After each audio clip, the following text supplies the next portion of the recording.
Tetrahedral complex की CFT पढ़ी थी, है ना। तो टेट्राहेड्रल कॉम्प्लेक्स की सीएफटी में हमने एक क्या चीज देखी थी, टेट्राहेड्रल की जो सीएफएसी आती है ना, याद है, वो ऑक्टाहेड्रल की सीएफएसी की 50% से भी कम आती है। ये कल हमने डिस्कस किया था, देखो डेल्टा टी आया 9 डेल्टा ओ के आसपास आया था ना, कितना आया था बोलो। तो इसका रीजन क्या है कि टेट्राहेड्रल की इतनी कम क्यों आती है, ये हमें देखना है। सुनो बेटा, इसका रीजन समझते हैं। 4/9 को आप सोल्व करेंगे तो लगभग लगभग आएगा 0.44, यानी ये लेस देन 50% रह गई, है ना। इसका रीजन समझते हैं। देखो, एक तो टेट्राहेड्रल कॉम्प्लेक्स में लिगेंड कितने हैं बोलो। हाँ चित्रक बेटा वापस ज्वाइन करता हूँ। टेट्राहेड्रल कॉम्प्लेक्स में नंबर ऑफ लिगेंड कितने हैं, ओनली 4। ऑक्टाहेड्रल कॉम्प्लेक्स में कितने हैं, 6। तो देखो एक तो लिगेंड कम हो गई कि नहीं हो गई, है ना। यहाँ लिगेंड 4 ही है या लिगेंड 6 है, तो लिगेंड कम तो सीएफएसी भी कम। अब देखो ऑक्टाहेड्रल में आपने क्या देखा था कि dx² y² और dz² ये एस ऑर्बिटल थे जिनका लिगेंड के साथ एकदम हेड टू हेड इंटरेक्शन हो रहा था, आपको याद हो तो, है ना, हेड टू हेड इंटरेक्शन हो रहा था। तो हेड टू हेड इंटरेक्शन होने के कारण, है ना, बोलो क्या हुआ था उनमें, उनके अंदर सीएफएसी ज्यादा आई, ठीक है। कि अपन क्या बोलेंगे कि इनके टेट्राहेड्रल कॉम्प्लेक्स में कहीं पर भी कोई हेड टू हेड इंटरेक्शन नहीं हो रहा था, ठीक है ना। टेट्राहेड्रल में कहीं पर भी कोई हेड टू हेड इंटरेक्शन नहीं हो रहा था। दो चीजें समझ में आई, एक तो लिगेंड के नंबर और एक हेड टू हेड इंटरेक्शन, ठीक है। अब देखो ये 50% से भी कम आई, इसका मतलब इनकी सीएफएसी बहुत ही कम है, सीएफएसी बहुत ही कम है। यानी आफ्टर स्प्लिटिंग जो दो ग्रुप बने थे दोनों की एनर्जी ऑलमोस्ट सिमिलर ही है, कोई बहुत बड़ा डिफरेंस क्रिएट नहीं हुआ। तो इलेक्ट्रॉन की पेयरिंग तब तक नहीं होगी जब तक डी के 5 ऑर्बिटल सिंगल इलेक्ट्रॉन ऑक्यूपाइड नहीं हो जाए। हाँ इंसा ज्वाइन कर लो बेटा, ठीक है ना। तो हमने लिखा है tetrahedral complex are always high spin complex, है ना, due to very low CFSC. इतनी सीएफएससी कम है कि यहाँ पेयरिंग ऑफ इलेक्ट्रॉन तब तक स्टार्ट नहीं होगी जब तक डी के सारे ऑर्बिटल्स, है ना, सिंगल इलेक्ट्रॉन से ऑक्यूपाइड ना हो जाए। तो ये लिखा देखो, tetrahedral complex are always high spin complex due to very, ठीक है ना। So pairing of electron will not start till all d orbitals are not occupied by single electrons, ठीक है। इसका मतलब pairing of electrons is not caused by ligand, मतलब यहाँ ligand किसी भी तरह की पेयरिंग कोज नहीं करेगा, समझ में आ रहा मामला, ठीक है ना। और इसका मतलब आप यहाँ बोलोगे कि जितने भी सारे लिगेंड्स हैं all ligands are weak field ligand, मतलब टेट्राहेड्रल में सारे के सारे लिगेंड क्या होंगे, वीक फील्ड होंगे, समझ में आया मामला। ये सारा कुछ नोट्स में लिखा हुआ है, बोलो कोई डाउट।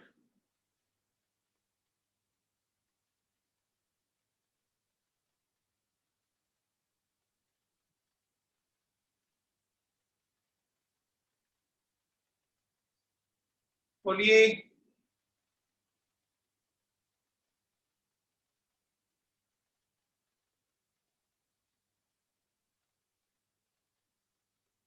हेलो बेटा समझ में आया क्या,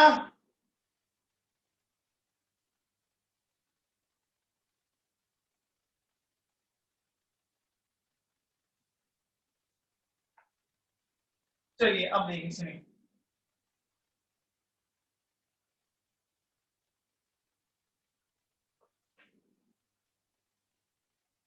अब देखो, कल जब हमने इसकी CFT पढ़ी थी तो हमने क्या देखा था कि ये d के 5 थे, ये ऑर्बिटल 5, ये इस तरह से गए थे, देखो उल्टा हुआ था एकदम, 2 नीचे आए थे और 3 ऊपर गए थे। ऐसा कुछ हुआ था क्या? ऐसा कुछ हुआ था क्या? क्या था हम लोगों ने ऐसा? बोलो। याद है? अब देखो, ये पूरा कितना था? Delta T. तो ये मिड पॉइंट है, मान लीजिए मिड पॉइंट से नीचे और मिड पॉइंट से ऊपर, ऐसा करेंगे तो बेटा देखो इसका कितना आएगा, -3/5 डेल्टा टी, और इसका कितना आएगा, +2/5 डेल्टा टी। ऐसा कुछ आया था? आया था क्या? ये फैक्टर समझ में आए हुए? देखो इधर 3 ऑर्बिटल्स हैं, है कि नहीं है? तो ये जो 2 ऑर्बिटल्स हैं, है ना, इनका जो डिक्रीमेंट होगा वो उसका इंक्रीमेंट होगा। तो टोटल 5 ऑर्बिटल है, तो 2/5 वहां लिखा, देखो मैंने, इसका डिक्रीमेंट उनका इंक्रीमेंट।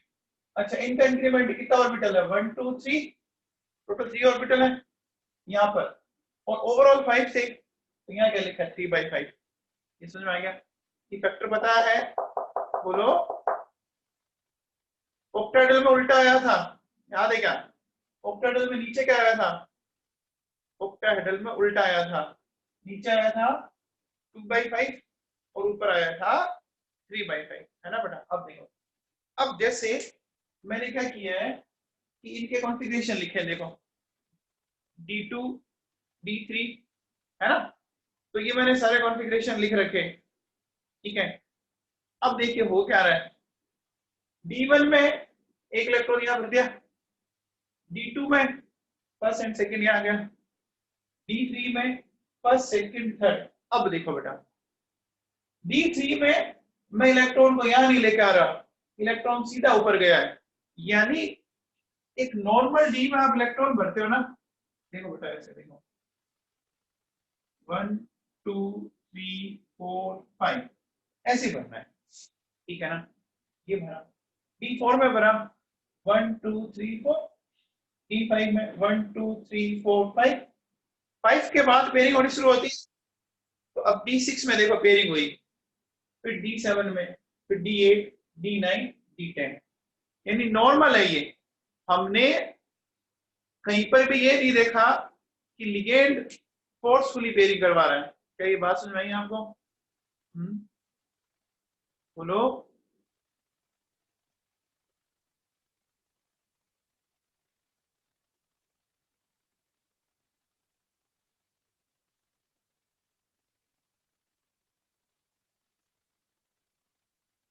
हाँ बेटा देखो, अब सपोज अगर आपको मान लीजिए, तो एक बात बताओ, जब मैं ये कह रहा हूं, जब अपन टेट्राहेड्रल कॉम्प्लेक्स का ये लिख रहे हैं, है ना, तो ये तो कंफर्म हो गया ना कि लिगेंड, हाँ बेटा, जसुजा देख, मैं ये कह रहा हूं कि चाहे लिगेंड वीक फील्ड हो और चाहे स्ट्रॉन्ग फील्ड, कोई फर्क नहीं पड़ेगा, है ना? सारे एक ही जैसे काम करेंगे, सारे लिगेंड जैसे काम करेंगे। समझ में आ रही बात? बोलो। मतलब टेट्राहेड्रल कॉम्प्लेक्स में सारे लिगेंड एक तरह से वीक लिगेंड ही है, ठीक है?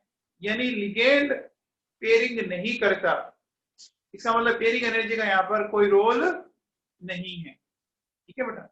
अब देखो, जैसे सपोज आपको इस D4 कॉन्फ़िगरेशन की CFSE फाइंड आउट करनी है, ठीक है? इस D4 कॉन्फ़िगरेशन की तो कैसे फाइंड आउट करेंगे? देखो नीचे 2 इलेक्ट्रॉन है, नीचे वालों के लिए कितना आता है? 2 इंटू -0.6 डेल्टा टी। ऊपर वालों का कितना आएगा? ऊपर भी 2 है, 2 इंटू 0.4 डेल्टा टी। तो ये तो हो गया 1.2 डेल्टा टी, और ये कितना हो गया? 0.8 डेल्टा टी, ठीक है? तो कितना आ गया? -0.4 कई बात समझ में आई? कई बात समझ में आई?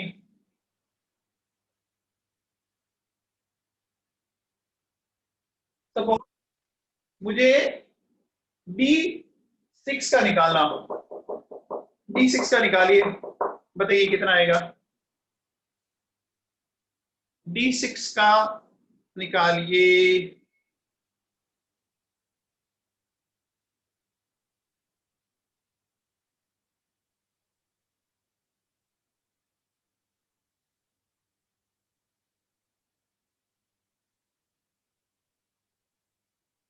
आ जाएगा?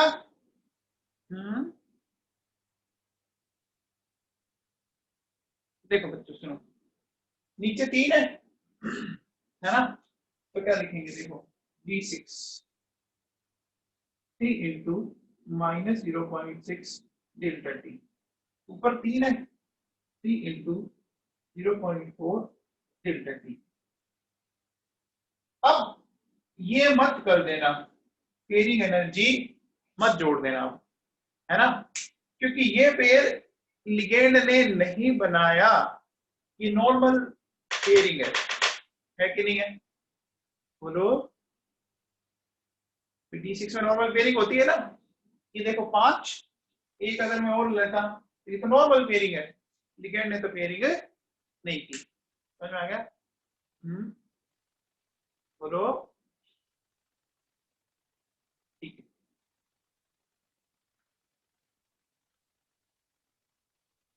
तो बेटा टेट्राहेड्रल कॉम्प्लेक्स की CFT आपके 12th के भी सिलेबस में है, थोड़ा देख लेना। जो क्वेश्चन आएगा वही आएगा कि टेट्राहेड्रल कॉम्प्लेक्स की CFSC ऑक्टाहेड्रल से कम आती है, क्यों, वो आपको एक्सप्लेन करना पड़ेगा। ठीक है ना, तो ये बोर्ड में क्वेश्चन आता है, थोड़ा देख लेना आप लोग। अब देखो बेटा सुनो, अब अपन कुछ कंडीशंस लेते हैं इन विच टेट्राहेड्रल कॉम्प्लेक्सेस आर फॉर्म, जिनमें टेट्राहेड्रल कॉम्प्लेक्स बन सकते हैं। ये कंडीशन काम की है, समझना बेटा इनको। ठीक है, देखो सबसे पहली कंडीशन,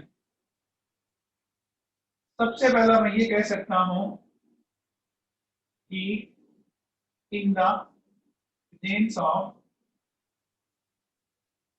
बल्की लिगेंड, बल्की लिगेंड समझते हैं आप? बोलो, बल्की लिगेंड समझते हैं? बल्की लिगेंड का मतलब जो भारी भरकम हो, मोटे ताजे हो, खाते पीते करके हो, है ना। कैसे? जैसे देखो, इसके साथ 3 बेंजीन जोड़ दी मैंने, है ना, तो क्या बोलते हैं? ट्राइफेनिल फॉस्फेट बोलते हैं क्या? बोलते हैं ट्राइफेनिल फॉस्फेट। बहुत मोटा ताजा, देखो ये, जैसे देखिए, अगर मैं एग्जाम्पल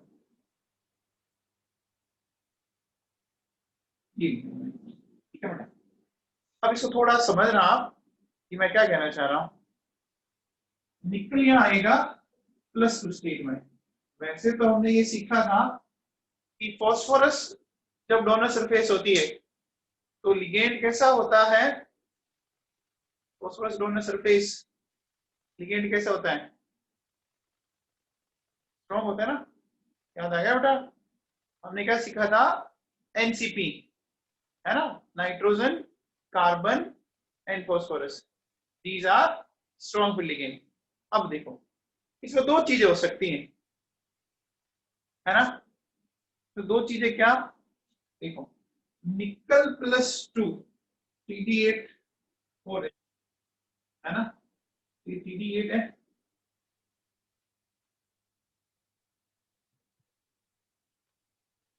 ये लिया मैंने। अब देखिए, एक बार अपन ऐसा सोचें कि लेट पेयरिंग अकर्स, है ना, मैंने ऐसा माना कि पेयरिंग हो रही है ना, क्यों? क्योंकि ट्राइफेनिल फॉस्फेट क्या है? स्ट्रॉन्ग लिगेंड है। तो अगर पेयरिंग हुई तो बेटा क्या होगा? देखो, ये इस तरह से हो जाएगा, इस तरह की पिक्चर आएगी क्या? ये ऐसा आ जाएगा, बोलो DsP2। कई बात समझ में आई? ये बात समझ आई? अगर पेयरिंग होगी, अब देखो बेटा चलो, होगा क्या कि जब DsP2 है तो जो एडजेसेंट लिगेंड है ना, कोई सा भी हो, उनके बीच एंगल कितना आएगा? 90 आएगा ना। एडजेसेंट के बीच में एंगल कितना आएगा? 90 आएगा ना, बोलो आएगा। अच्छा, अब अगर ऐसा बोले कि इफ पेयरिंग इज नॉट, मान लो पेयरिंग नहीं हुई, तो अगर पेयरिंग नहीं हुई तो बेटा पिक्चर ये काम आ जाएंगे, क्या बनेगा? sp3। अब sp3 में आप एक बार बताओ ये आएगा, तो जैसे मैंने ये ले लिया pph3 pph3 pr dr, देखो बेटा ये आया लगभग 110 और ये आया 90।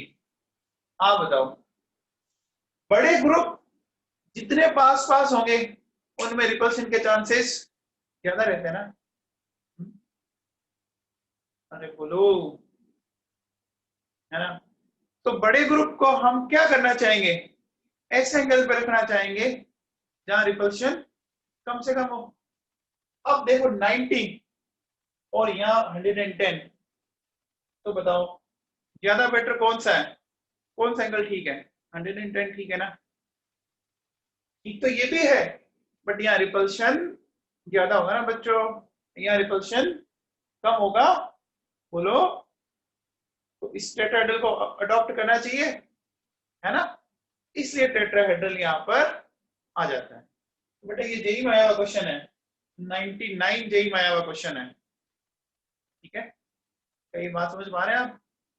बोलो, क्या ये बात समझ पा रहे हैं? हो गया? चलिए, तो एक कंडीशन समझ में आ गई कि जब बल्कि लिगेंड होंगे तो वो कोशिश ऐसे करेंगे कि ऐसे स्ट्रक्चर अडॉप्ट करें। हाँ बेटा रख सकते हैं, बट देख लेना, अगर आप रखते हो 180 का रख दिया, बट रिपल्शन इनके साथ हो गई ना, जैसे निकल PPH3 है ना, और Br, इस रिपल्शन को तो आप मिनिमाइज कर ही नहीं सकते ना, इस रिपल्शन को तो इनके बीच में तो हो गई होगा। मैं पीपीएस3 नहीं, मैं सारे लिगेंड के बीच की बात कर रहा हूँ, इनके बीच में रिपल्शन भी तो होगा ना, क्योंकि ये बड़ा है, ये फैलेगा।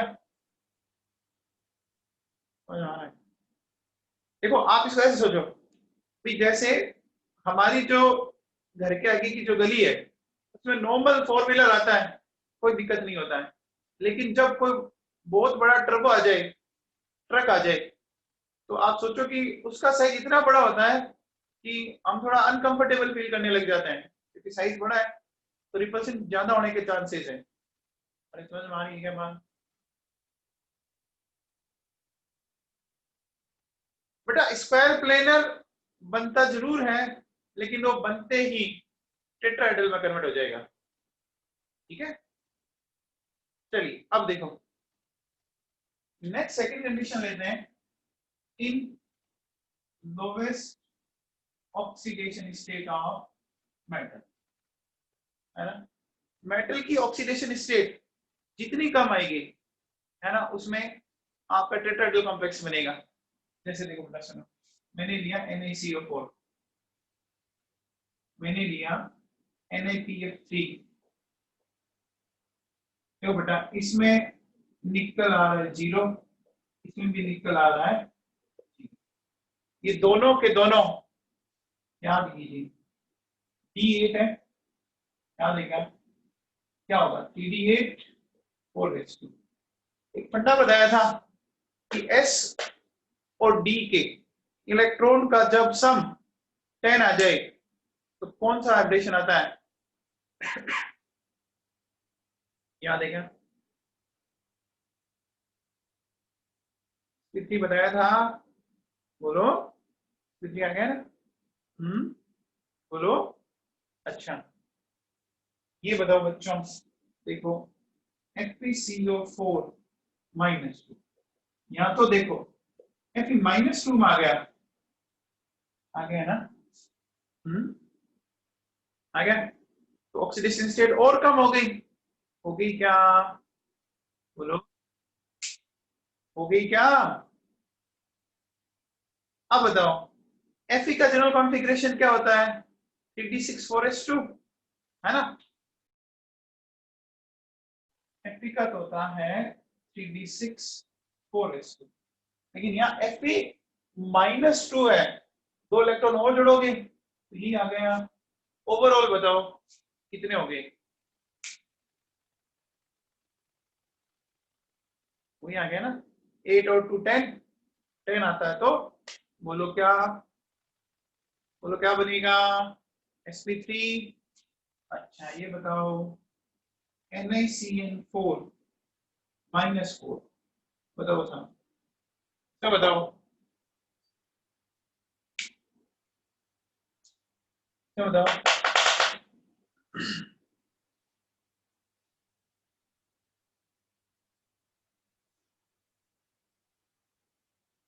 निकल कौन सी स्टेट में आ रहा है? 0, और वापिस यही टोटल इलेक्ट्रॉन 10, बस हो गया, आ गया समझ में? ठीक है, तो ये वैसे अपन पढ़ चुके हैं, अब अपन देख रहे हैं कि कौन से कंडीशन में ऐसा आ सकता है। ठीक है, फिर देखो बच्चों, नेक्स्ट बात करते हैं अपन। नेक्स्ट देखो, in the presence of week field ligand, पढ़ा था वीक फील्ड लिगेंड, जैसे देखो NaCl4 -2, निकल क्या आ रहा है? Pd8 आएगा, Pd8 4s0। अब याद करो, इन दोनों का सम 8 आ रहा है, वीक फील्ड है तो पेयरिंग नहीं होगी ना, बोलो नहीं होगी ना, तो पेयरिंग नहीं होगी तो फिर sp3 आएगा, इसमें क्या आता है याद करो, sp3 आता है क्या? पेयरिंग नहीं होगी ना बच्चों, याद करो।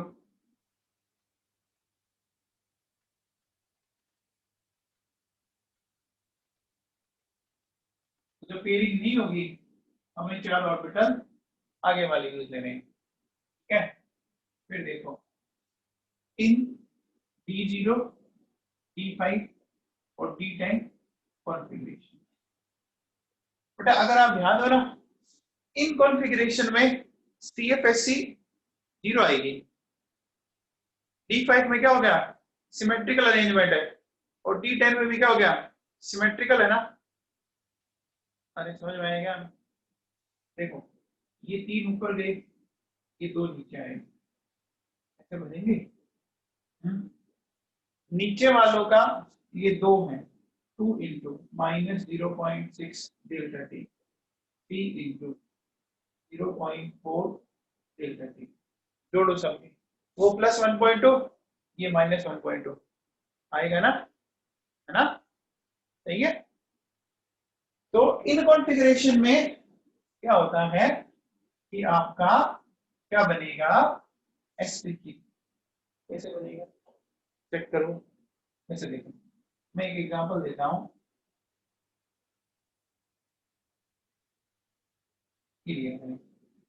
जिंक आएगा +2 स्टेट में, बोलो क्या बना? Td10 4s0, sp3 आएगा बेटा। मेरे पास है MnCl4 -2, यहाँ आया Mn +2 स्टेट में, क्या बनेगा? 3d5 4a। ठीक है, क्या समझ में आया?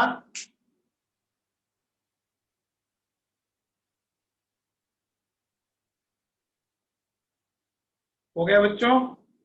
ठीक है, अब देखो बेटा, D0 का ये है बेटा,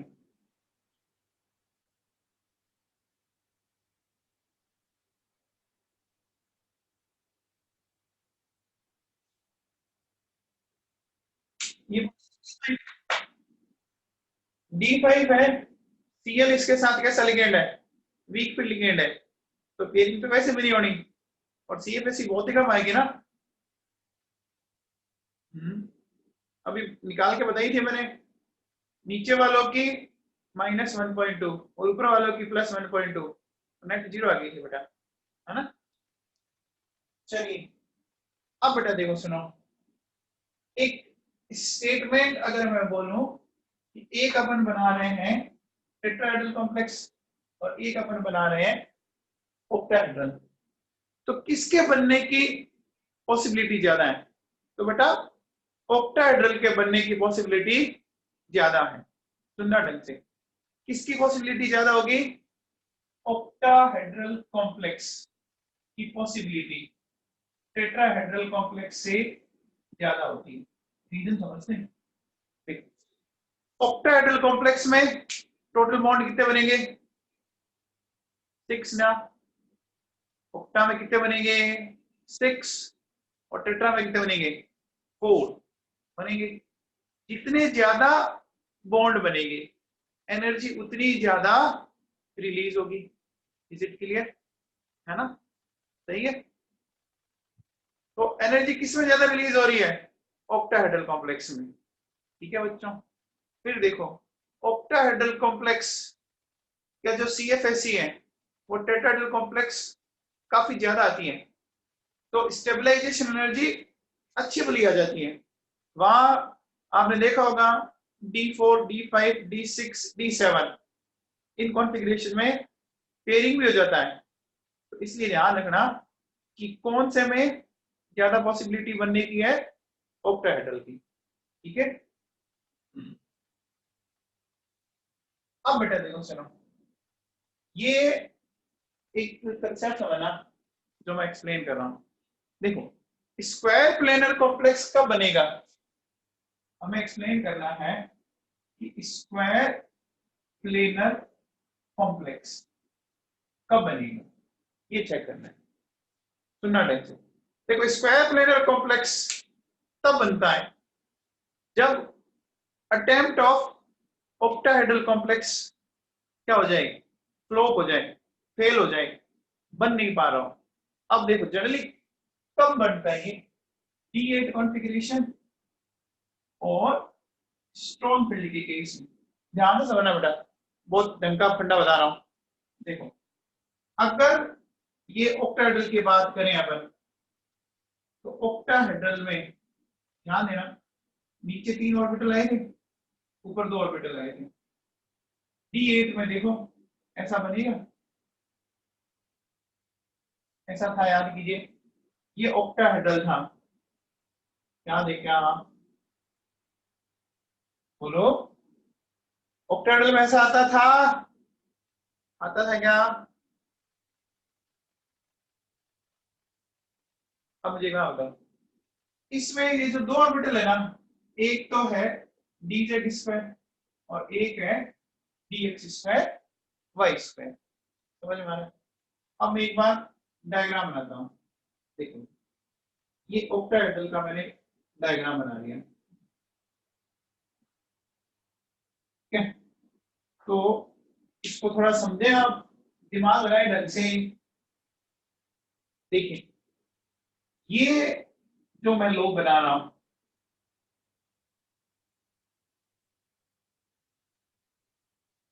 ये मैंने कौन से ऑर्बिटल के लो बनाए?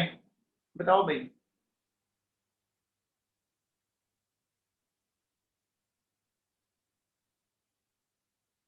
dx² y²। हाँ बेटा, वेरी गुड। ये जो मैंने लो बनाए हैं dx² y², है ना।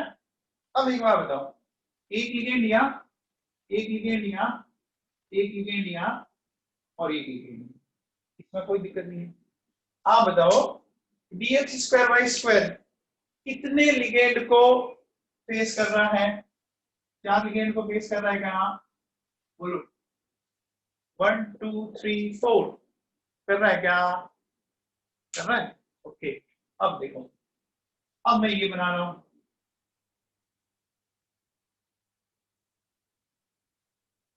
ये बताओ किसका है?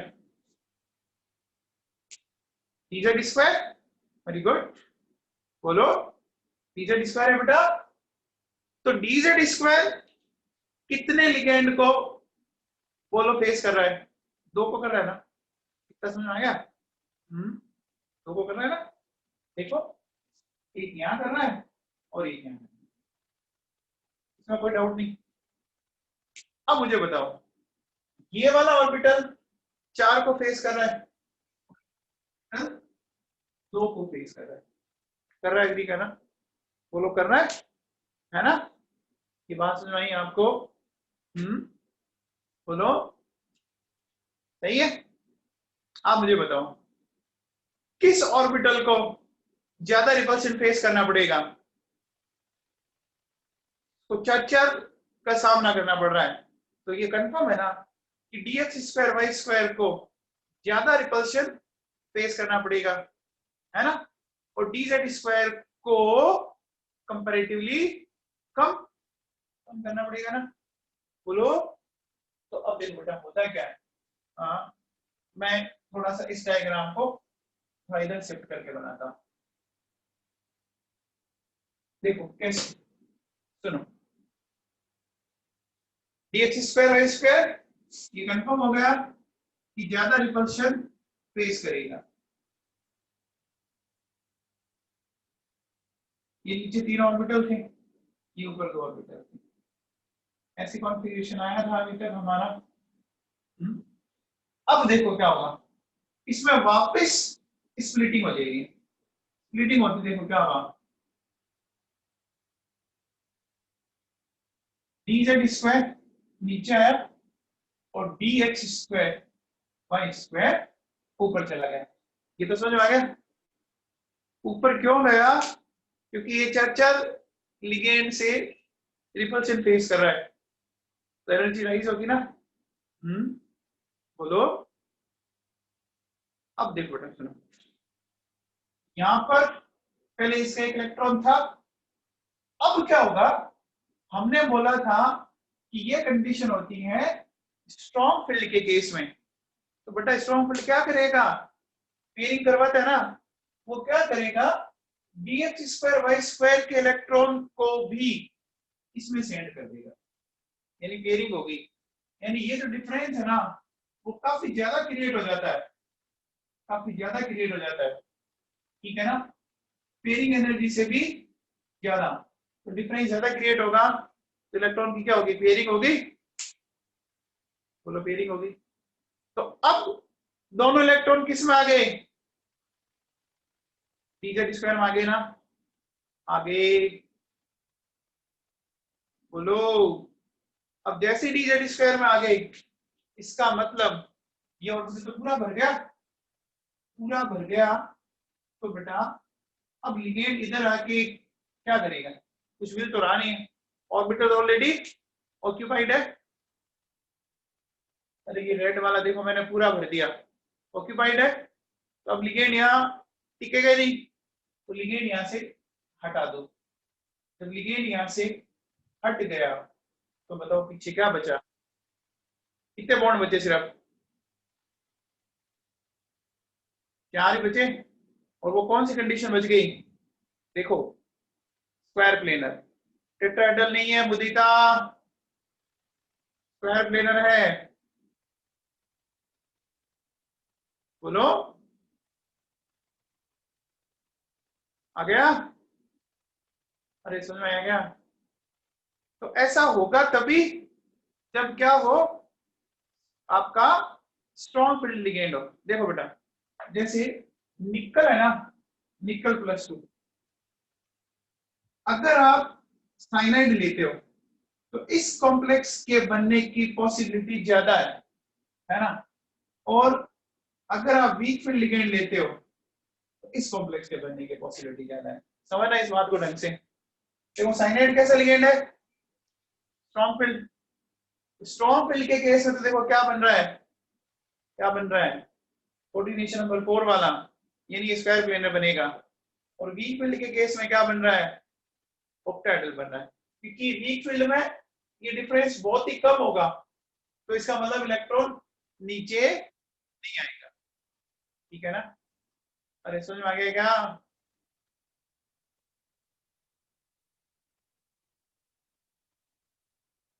ये जेई में आया हुआ क्वेश्चन है और नीट में भी आ चुका है कि निकल +2 को साइनाइड के साथ रिएक्ट करवाया और वाटर के साथ रिएक्ट करवाओ, बताओ कौन से कॉम्प्लेक्स बनेंगे। अरे समझ में आई क्या बात है? चलिए ठीक है। अब देखो बेटा, बात को आगे बढ़ाएं।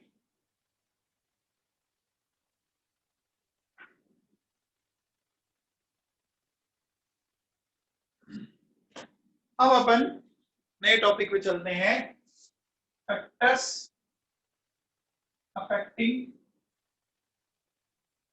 CFSC, crystal field splitting energy को कौन से फैक्टर अफेक्ट करेंगे वो अपने को सीखना है। देखो सबसे पहले बात करें टाइप ऑफ कॉम्प्लेक्स। देखो स्क्वायर प्लेनर कॉम्प्लेक्स की सबसे ज्यादा आई थी, फिर ऑक्टाहेड्रल, और फिर इसकी टेट्राहेड्रल, है ना। Square planar, octahedral, tetrahedral. याद करो स्क्वायर प्लेनर की कितनी बोली थी, 1.3 डेल्टा ओ, ये तो डेल्टा ओ है, और ये कितनी आई थी 0.4 डेल्टा ओ, याद है। तो देखो ऐसे याद रखो, स्पोर्ट याद दीजिएगा, स्पोर्ट से याद दीजिएगा, SPOT, SP square planar, O octahedral और T टेट्राहेड्रल। ठीक है। अब देखो बेटा सुनो, एक एग्जांपल लें। देखिए जैसे मैंने ये लिया NaCN4 -2, NaCN6 -4 और NaCl4 -2। अब अगर अपने को इनकी CFSC निकालनी हो तो बेटा ये क्या होगा, स्क्वायर प्लेनर, ये होगा ऑक्टा, ये होगा टेट्रा। तो ज्यादा किसकी आएगी, इसकी ज्यादा आएगी, स्क्वायर प्लेनर की। समझ में आ गया? बोलो, अरे बात समझ में आई क्या?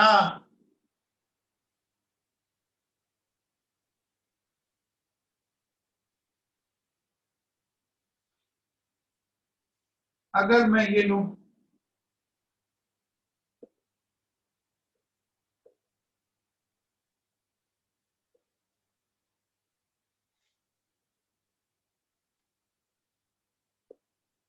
अब देखो ये स्क्वायर प्लेनर है, ये ऑक्टाहेड्रल है, ये टेट्राहेड्रल है। तो हमने क्या बोला था, स्क्वायर प्लेनर की देखो ऑक्टाहेड्रल की कितने टाइम है, 1.3 टाइम सबसे ज्यादा, फिर ये डेल्टा ओ और ये 0.44, तो सबसे कम ये और सबसे ज्यादा ये। तो देख लो आ गया। समझ में आया?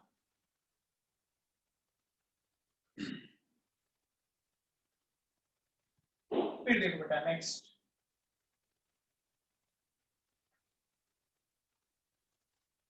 बात करें type of D orbital. Type of D orbital समझे, बहुत इंपॉर्टेंट है। 3D से 4D और 4D से 5D, ध्यान देना। देखो 3D से 4D तो जेड इफेक्टिव राइज करेगा, बहुत ज्यादा राइज करेगा। 4D से 5D और राइज करेगा, कंपेरेटिवली ज्यादा राइज करेगा, है ना। तो जैसे जैसे जेड इफेक्टिव बढ़ेगा क्या होगा, interaction of central metal atom with ligand क्या होता है, बढ़ेगा, तो क्या आ जाएगा, CFSCB बढ़ जाएगा। जैसे जैसे नीचे जाएंगे नेट इफेक्टिव बढ़ता है, क्योंकि न्यूक्लियस में नंबर ऑफ प्रोटॉन क्या होते हैं, बढ़ते हैं ना बच्चों। अब देखो चलो, जैसे मैं अगर आपसे ये बोलूं NaCl4 -2, PbCl4 -2 और PtCl4 -2, ये है हमारे पास 4 कॉम्प्लेक्स, इनकी CFSC बतानी है। देखो ये 3D का है, ये 4D का है और ये 5D का है, क्या आ जाएगा। जैसे देखो मेरे पास ये है COF6 -3 है ना, RHF6 -3 और IRF6 -3, ये कोबाल्ट 3D का, रोडियम 4D का, इरिडियम 5D का, ज्यादा किसका आएगा, 5D वाले का आ जाएगा। सुन आया, बोलो। अब बताओ, अगर मैं ये लेता हूँ FeH2O6 +3, RuH2O6 +3 और OSH2O6 +3, किस कॉम्प्लेक्स की सबसे ज्यादा होगी, बताओ भाई।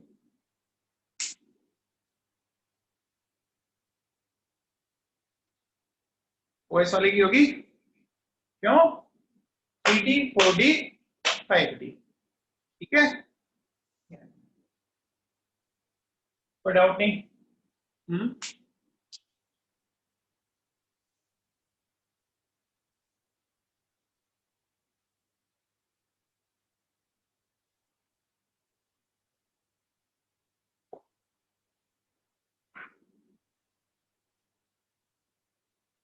फिर देखो नेक्स्ट नेक्स्ट बात करें ऑक्सीडेशन स्टेट ऑफ मैटर। ये है कि मेटल के ऑक्सीडेट से क्या होगा, देखो जैसे जैसे मेटल पे आप चार्ज बढ़ाते जाओ, है ना, तो क्या हो रहा है, मेटल पे चार्ज बढ़ा, मेटल पे चार्ज बढ़ रहा है, तो चार्ज जैसे जैसे बढ़ा, बोलो साइज छोटा होता है, इसका मतलब चार्ज डेंसिटी क्या हो गई, बढ़ गई, है ना, चार्ज डेंसिटी बढ़ गई तो क्या बोलेंगे कि इंटरेक्शन विद लिगेंड क्या होगा, बढ़ेगा, है ना, और इंटरेक्शन बढ़ेगा तो CFSCB बढ़ जाएगी। देखो जैसे मैंने ये लिया CrNH36 +3,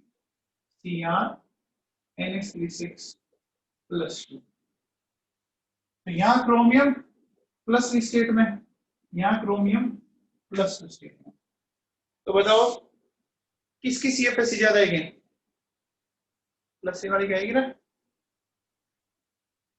फिर देखिए मैंने ये लिया COH2O6 +3, COH2O6 +2, यहाँ कोबाल्ट +3, यहाँ कोबाल्ट +2, इसकी ज्यादा आएगी, +3 आएगी, ठीक है। अच्छा अब बताओ मेरे पास है FeCN6 -3, FeCN6 -2, यहाँ आ रहा है Fe+3, Fe+2, बताओ किसकी ज्यादा आएगी, +3 आएगी। बेटा इसको बोलते हैं फेरिसाइनाइड, इसको बोलते हैं फेरोसाइनाइड। जब भी +2 हो फेरो और +3 हो तो फेरी, है ना, +2 में O और +3 में I, ferro ferri, is it clear. Charge वाला समझ में आ गया?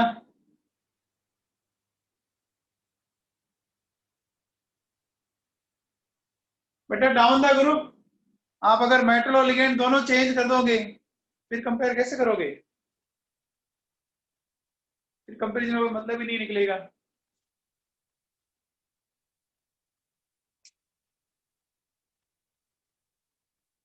फिर कॉम्प्लेक्स देखो कि किसका ज्यादा आ रहा है। जैसे देखो सुनो,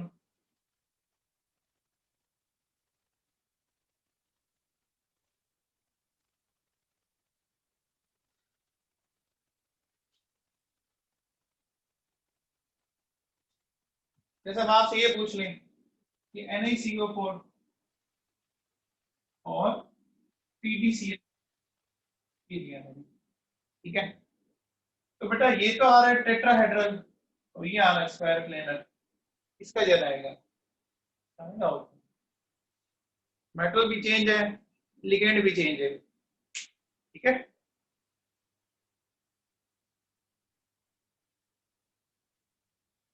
कंपैरिजन पे डिपेंड करेगा।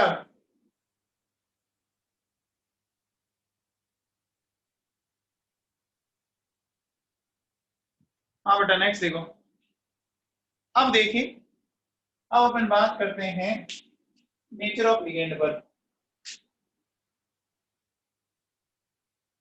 ऐसे उल्टे सीधे कंपैरिजन नहीं आएंगे बेटा, जो आपके दिमाग में चल रहे हैं वो नहीं आते।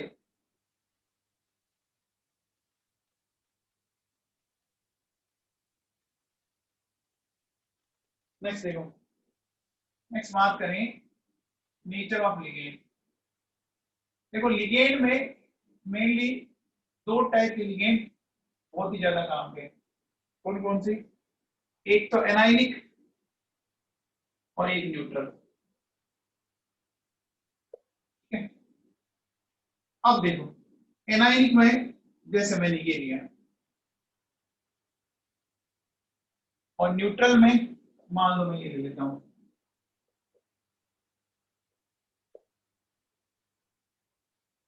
ठीक है? दोनों को समझते हैं। आप बताओ F minus Cl minus Br minus और I माइनस, सबसे छोटा साइज किसका है बताओ भाई? F माइनस का है क्या? देखो बेटा, इसका साइज क्या है?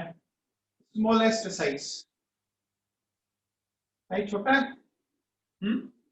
साइज छोटा होगा तो बोलो चार्ज डेंसिटी क्या होगी?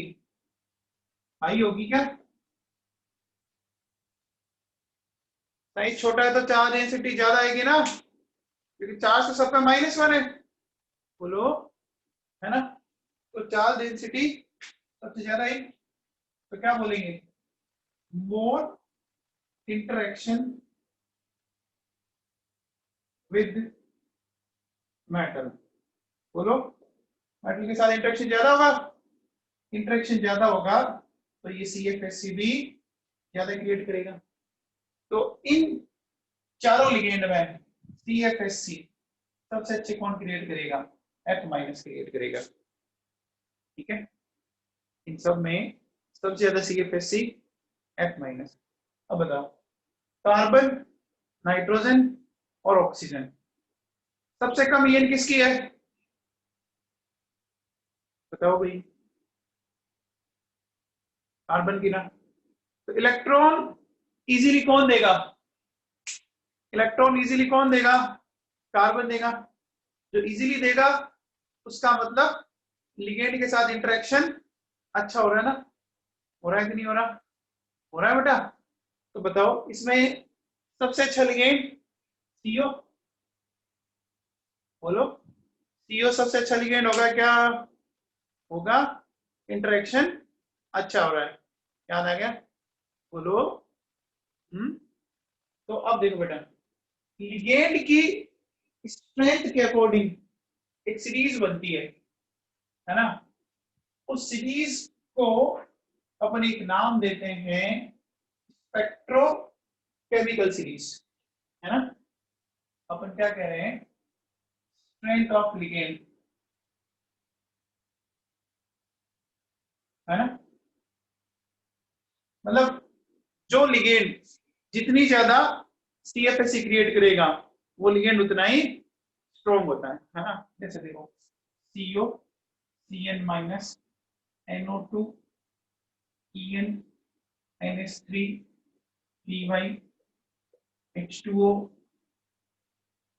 फिर ऑक्सीलेट OH माइनस फिर HCN minus Br minus I minus. ये एक छोटी सी सीरीज है, आपको लर्न करनी पड़ेगी। एनसीईआरटी में तो काफी बड़ी दे रखी है, बट इतने में अपना काम हो जाएगा। अब देखो बेटा सुनो, यहां तक के जो ये लिगेंड है ये होते हैं बोलो strong field ligand. Strong field क्यों बोला बताओ भाई?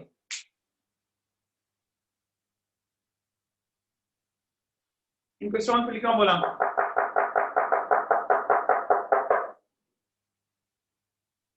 हाँ, डोनर सरफेस या तो कार्बन नाइट्रोजन या फॉस्फोरस है, ठीक है। और इसके बाद वाले जो है ना वो वीक फील्ड लिगेंड है। ये जो है ना जो बच गए वो क्या है? वीक फील्ड लिगेंड है। समझ में आ गया मामला? अब देखो आपके स्ट्रॉन्ग और वीक फील्ड एकदम जो बीच में आते हैं ना उनको कई बार बॉर्डर लाइन भी बोल देते हैं। कई बार वो स्ट्रॉन्ग हो जाते हैं, कई बार वो वीक हो जाते हैं। बॉर्डर स्ट्रॉन्ग और वीक के बीच में आ जाए।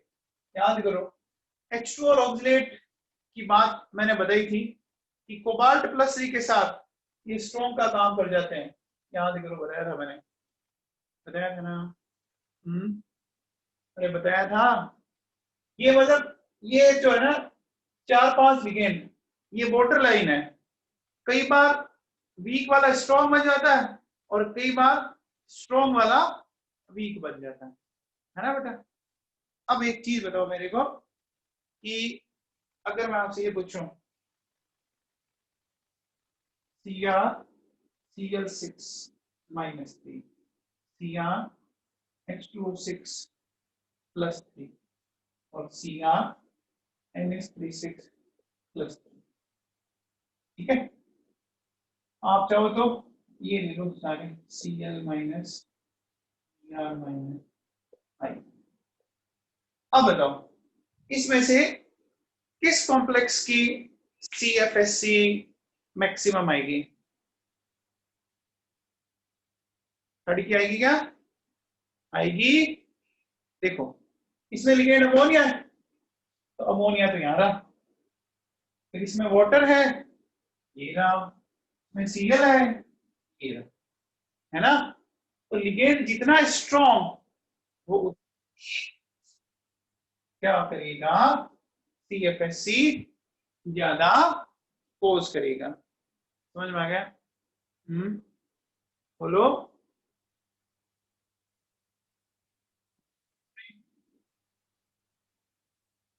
आ गया?